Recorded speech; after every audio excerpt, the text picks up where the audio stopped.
Hey guys, I'm back! Yay! This is actually the second video that I'm filming post-hiatus, but considering the fact that this review will be coming out before the other video, I just want to say a huge, massive Happy New Year to you all. Yes, it's officially 2025. What an exciting time to be alive. 2025 sounds like a year from the far future, but it is finally here, and we have a whole new year of movies and TV shows and commentary to look forward to here on this channel. So very exciting times indeed. But before we dive into future projects that Hollywood has in store for us, today we are going to be taking a look back at a 2024 release that I didn't get a chance to review last week, and that is of course Mufasa. So without further ado guys, let's get into this. So Mufasa is directed by Barry Jenkins, one of the most iconic, legendary and incredibly talented directors of the 21st century, who of course gave us Moonlight. Now this is a sequel slash prequel to 2019's live action remake of The Lion King, which was one of the very first films that I ever reviewed here on this channel. And that is pretty much the main reason why I'm making a standalone review for Mufasa, despite the fact that I am a couple of weeks late. So funnily enough, in the funniest turn of events ever, Mufasa actually follows a similar format to another Lion King sequel known to many as Lion King 3. But those of us who are the real ones, those of us who had the VHS know it as Lion King 1.5. Yes, Lion King 1.5, which has that very similar storytelling vibe that dives into events that took place in between the first and second Lion King, but also before everything even started. But Lion King 1.5 is Timon and Pumbaa telling their story, whereas in the case of Mufasa, you have Rafiki telling the story of the titular character to Timon, Pumbaa, and none other than the iconic, the legendary, the adorable, the amazing Kiara, who is Simba's daughter. Lion King 2 Tribe Rise. Lion King 2 Tribe Rise up now. I really hope, listen, I'm going to say a few things about this film. I have thoughts, okay? But before we delve into them, can I just say, I really hope when all is said and done, that we actually get a live action Lion King 2. Do I need it? Like, do I need it? No, but I would like to see it. I would like to see. I mean, they have Blue Ivy Carter voicing the character. You might as well. You know what I mean? You might as well have her sign the contract for 2 films so that we can have a Lion King 2. And then I don't know who would be Kovu. I don't know who. Oh my goodness. But yeah, I feel like if you're already doing this thought experiment in live action, this National Geographic version of the Lion King lore, the Lion King mythology, then you might as well give us Lion King 2, because then you can do He Lives in You, you see. Like, you keep hinting at the song, you keep name dropping it here and there, but if you do Lion King 2, then you can actually do the song. That song is, okay, I'm going on a complete tangent. That song is so iconic that it's actually a part of the West End and Broadway musical. So even though none of the other songs from the famous Lion King sequel that was direct to video but also exceptional made it to the musical, He Lives in You did. That song is so iconic. That is reason alone to make a live action Lion King 2. And then you can stop there. And then you can stop there and let this die. But if you could just give me a Lion King 2, you've already given me the sauce. You've already given me a taste of what's to come. You might as well finish it off. And honestly, I will be there opening weekend because that story was the bomb. So here in this film, you have Rafiki telling the story of Mufasa to the trio as they add in their little commentary throughout the film. But here we discover Mufasa's origins, which are hinted at in the original Lion King movie, but here it's expanded upon further. Sometimes there are some contradictions to what we thought we heard in the original Lion King movie, but at the end of the day, this is the new mythology that they have landed on, and that is that Mufasa originally came from another lion's pride, but that area and environment was really suffering. They were in a drought, there was no food, no water, no shelter. It really wasn't a thriving land, and so baby Mufasa and his parents were trying to find a way to move out, and there was actually this sacred heavenly place that was in everyone's dreams, including Furiosa. Okay, if you know, you know. But this place is called Milele, which means forever in Swahili, apparently. I've never heard of this word, but we learn new things every day.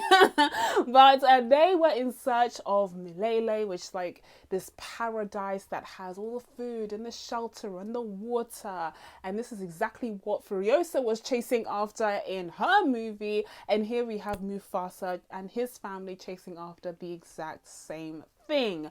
But unfortunately, he's not able to make it there with his parents because this is a Disney movie. Remember? When I said that this is a Disney movie, and so of course a parent has to die. Of course a parent has to die, but this time around it's Mufasa's father who ends up dying, and Mufasa himself gets lost in a rush of water as the rain starts to fall all of a sudden, and he can't swim, and so he loses his father and mother who are desperately trying to get him back out of the water. So it's kind of a reflection. Ooh, reflections are a very important motif in the Lion King mythology, but it's kind of a reflection of what happened to Mufasa later in life, where he was gunned down by that stampede, but this time around it was by the water that washed him away, far away from his parents, and he ended up in another lion's pride, but he was rejected because he was an outsider and seen as a stray, and that Lion King, lowercase letters, did not approve of strays and was highly paranoid of them and of all outsiders, for good reason, as we see later in the film. Now that Lion King happened to be father to a young male cub called Taka, who ends up meeting Mufasa when he is in a little river and he's about to be snapped up by crocodiles, and Taka is like, swim out of there, bro, and Mufasa can't swim and he's understandably terrified of the water, and so Taka has to save him, and he takes him to his father where he hopes he'll be invited into the pride, but he is rejected and sent off to stay with Taka's mother and the rest of the females and hunters of the pride. Now as Mufasa gets older, he's really able to hone his natural hunting abilities. He's able to practice his skills with the females, which is something that he wouldn't be able to do with the males, who are just kind of lazing around doing nothing at all, just like real life lions. Okay, that's pointed out several times throughout the film, but he is able to get some real practice, and he has a very strategic mind. He has an excellent sense of smell. Like, he has these natural gifts that he's able to hone and shape and push further as he has those experiences with the female hunters. And you have Taka's mother really take him in as her own son, and they effectively have like a mother-son relationship, but that's not even as strong as the brotherly relationship that he develops with Taka, because even though Taka is forbidden from really communicating with and being friends with Mufasa because of his father's suspicions against any outsiders, they still hang out and they still want a brother in their lives, and so they become adoptive brothers. And honestly, it's just so cute and beautiful and adorable, and if only it wasn't stained by that sense of inevitable betrayal which colors this entire film, because that's what happens when you have a prequel. See, so you know how it's going to end. That's why I always struggle with prequels. Prequels are really, really tough to do because you already know the destination, you already know where you're headed, so you need to make that journey really worthwhile. You need to give us something special, something spicy to make that journey worth it, because we already know how it's going to end. And with this, it is kind of heartbreaking to see the two young lions kind of get together and become brothers and have this really strong bond, and they're racing against each other and they're laughing and having a great time, and ultimately you're just like, oh. You're just like, oh, it's gonna end poorly. And there are several moments of foreshadowing which I felt was pretty heavy-clawed, should I say, throughout the film, where you're like, oh, they're hinting at what's to come. As an adult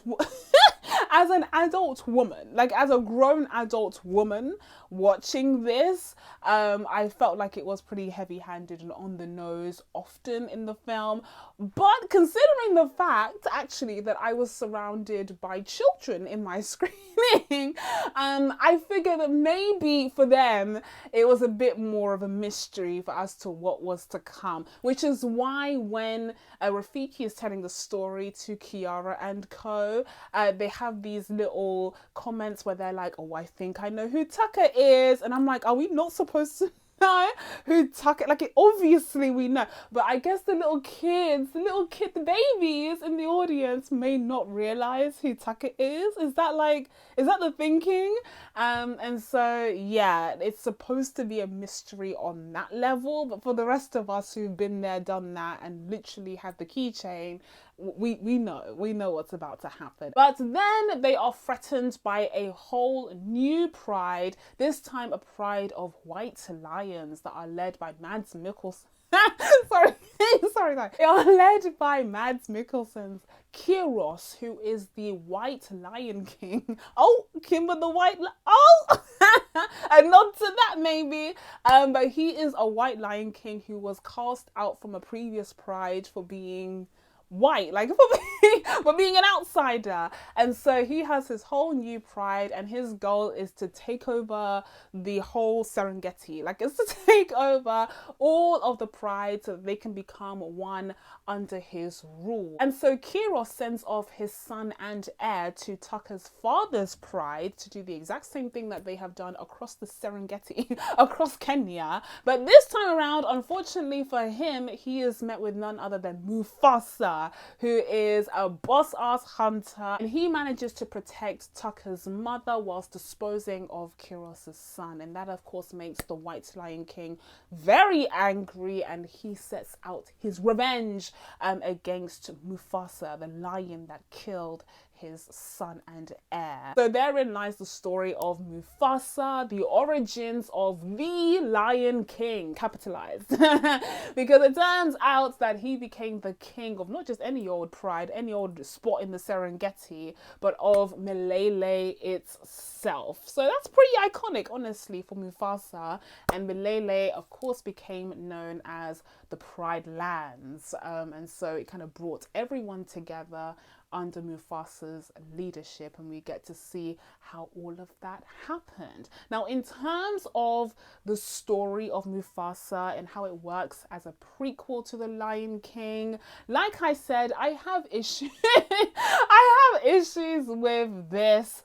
I feel like it's not quite the story that was set out from the first Lion King movie. Like, there's been a bit of retconning here. First of all, the idea that Mufasa was adopted kind of into Taka's family doesn't quite sit right with me. They have this heavy emphasis of, oh, Mufasa wasn't of royal blood, but it makes it all the more special that he ascended to the throne.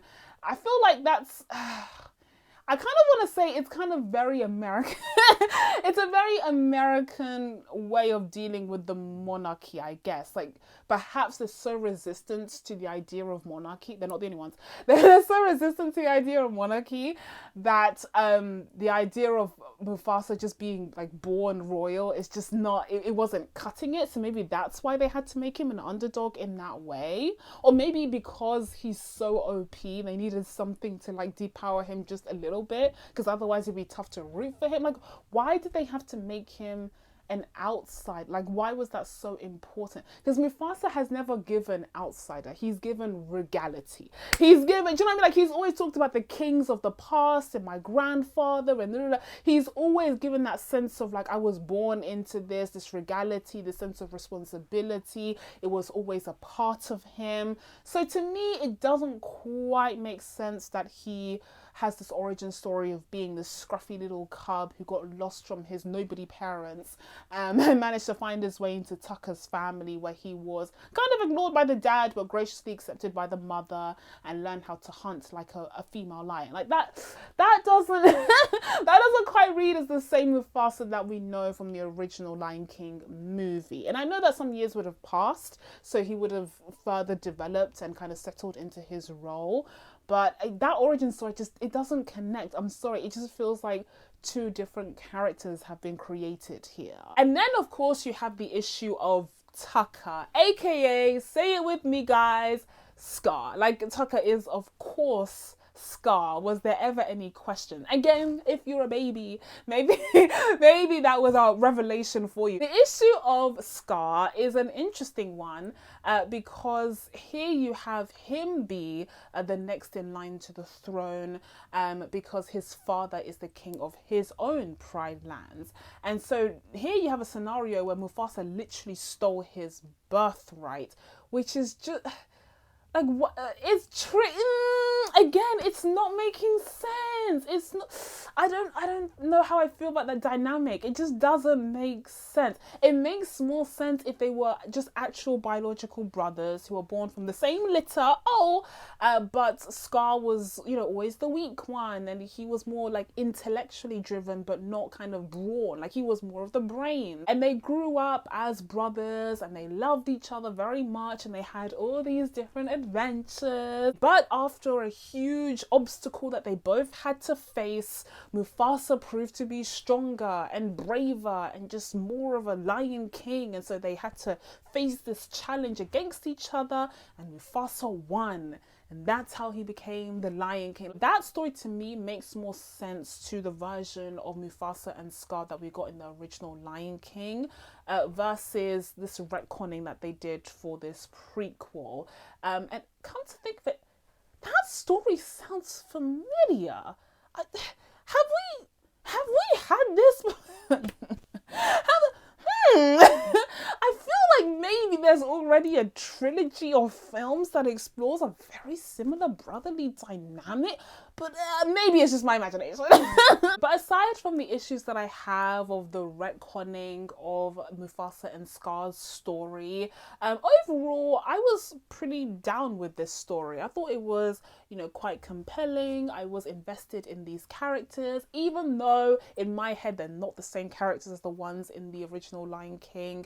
But in terms of the characters that were introduced to here, they're decent, like they're interesting. I of course especially liked Mufasa. Like, he really is a G. Like, he really is so OP and cool. Love that about him. And I also loved seeing the similarities between Mufasa and Simba. Like, that's really cool, seeing Mufasa in that a part of his life and how his son would come to be just like him, echoing that message that of course Mufasa continues to live on through Simba, his son, and through Kiara, his granddaughter. Anyways, and I also really like the introductions of the other characters, Rafiki, Sarabi, and Zazu. Particularly for Rafiki, seeing how he was exiled from his own tree, like his own environment, because everyone thought that he was kooky and basically Bruno. He was basically Bruno for Encanto. And they even had that little segment where everyone was like, oh, he said that it would start raining and then it rained and it ruined my day. Like, that was very Encanto.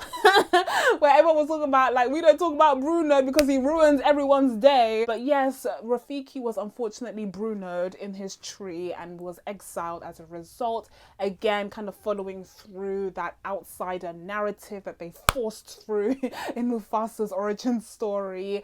But that made sense for Rafiki. Like, that to me, it lines up with the Rafiki that we know from the original Lion King. So that's all well and good. It's the Mufasa side that doesn't quite make sense to me. And considering the film is called Mufasa, that's kind of a big deal. But anywho, we move.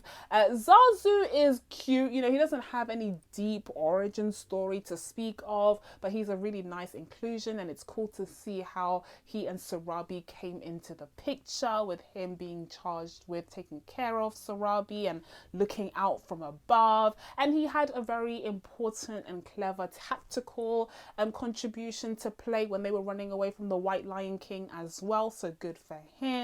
And then you have Sarabi herself, who's a queen and an icon and a legend, and it was really cool to see, you know, her kind of have her moment, because obviously we know her as Simba's mother in the original film, but she proved to be just a really cool lioness character. There were definitely echoes of Nala in Sarabi's characterization here in this film, but they were different enough.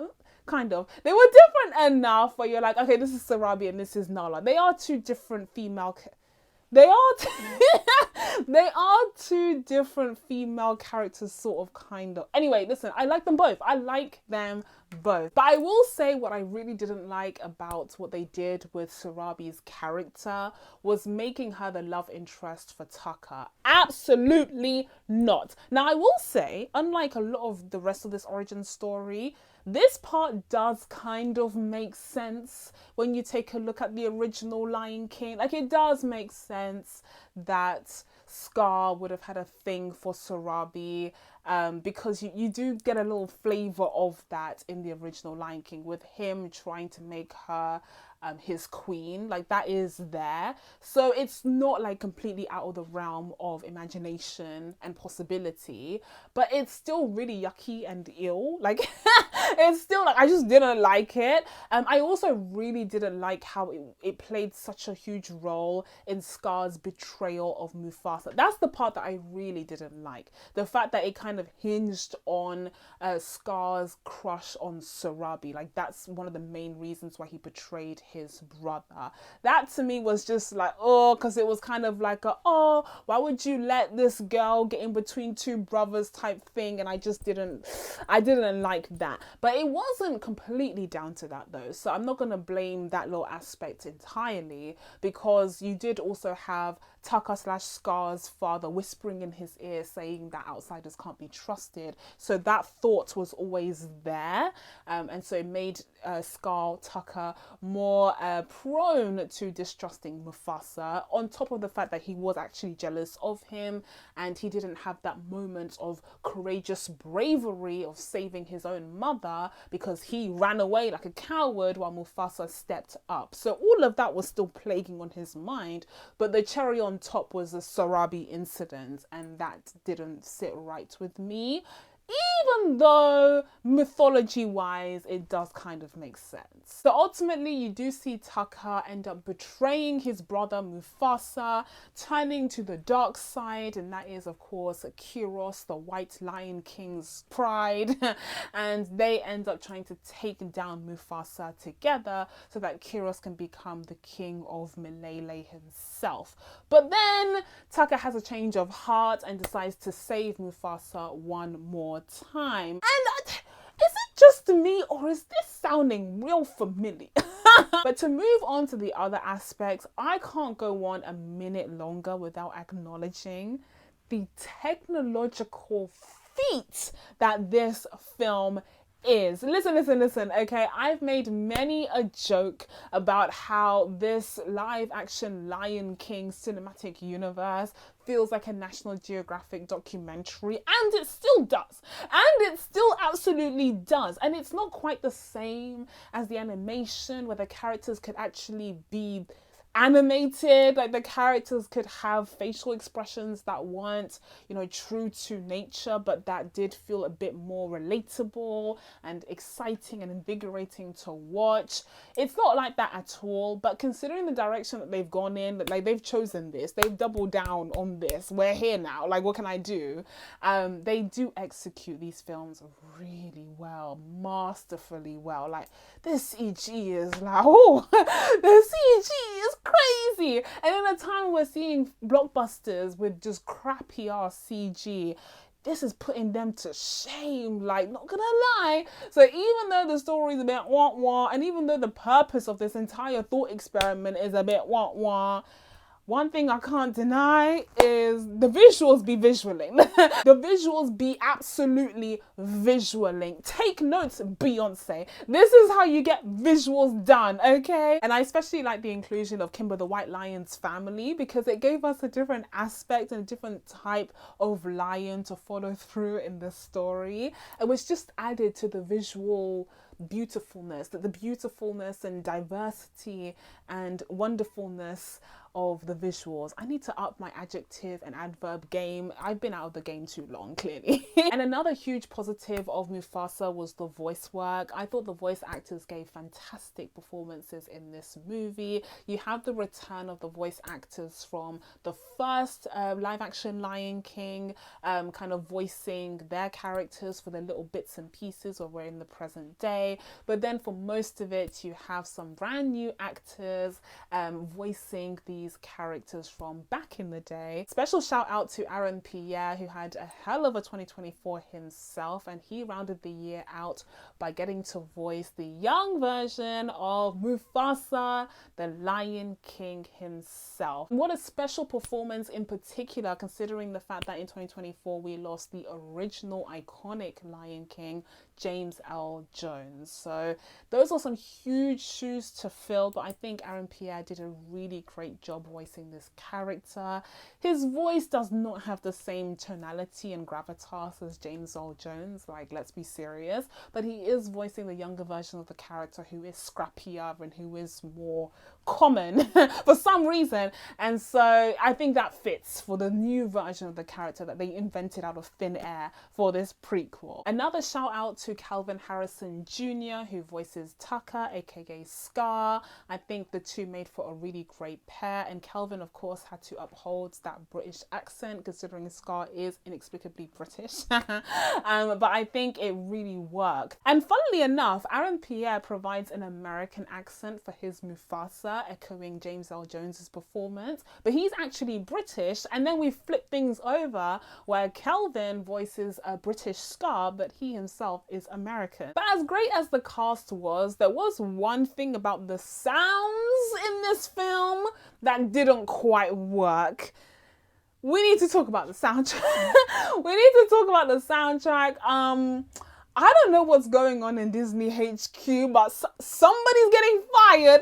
Somebody is getting fired. And I can't believe it might be Lin-Manuel Miranda. Now listen. Literally in my last review, which was, to be fair, a few weeks back, but literally just the previous one, I reviewed Moana 2, and I said many things in that review, but one of the things that I said was, where was Lin-Manuel Miranda? He needed to be in the studio for Moana 2, because he produced incredible soundtracks for Moana 1 and Encanto, and so he needed to be there for the sequel. His absence from that film was felt, okay? It was really, really felt, and oh boy, the Moana 2 soundtrack suffered for it. But alas, he was here hanging out with the Mufasa guys, creating the soundtrack for this film. And honestly, I think that was a mistake. I think he should have been put on the Moana 2 team because the soundtrack just didn't work for me, I'm afraid. The songs just weren't hitting. There were definitely some songs that were a bit more memorable, like the brother one. The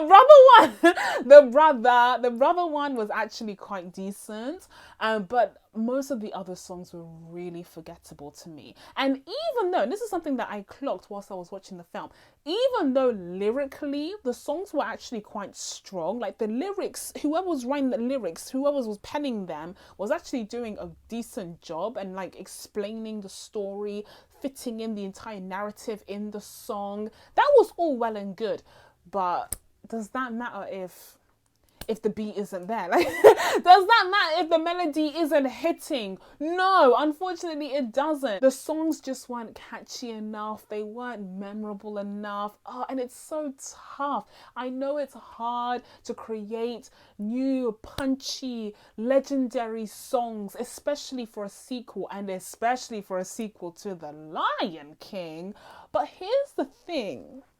We've already seen it done. It's been done before. And yes, to the sequel of The Lion King. Yes, the soundtrack for The Lion King 2 is solid. It's good, okay? It has several bangers in there, including one of the most iconic Lion King songs ever. So we've seen it done before. But unfortunately, Lin-Manuel Miranda couldn't do the impossible the way that Hans Zimmer could 20 years ago.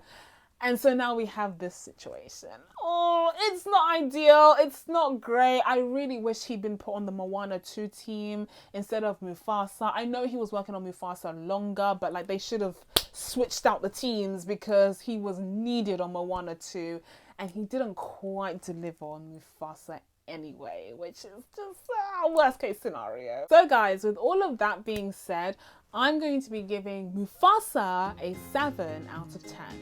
So that's it from me. Now that I told you guys my thoughts on Mufasa, it's time for you guys to let me know what you thought of this movie down in the comments below.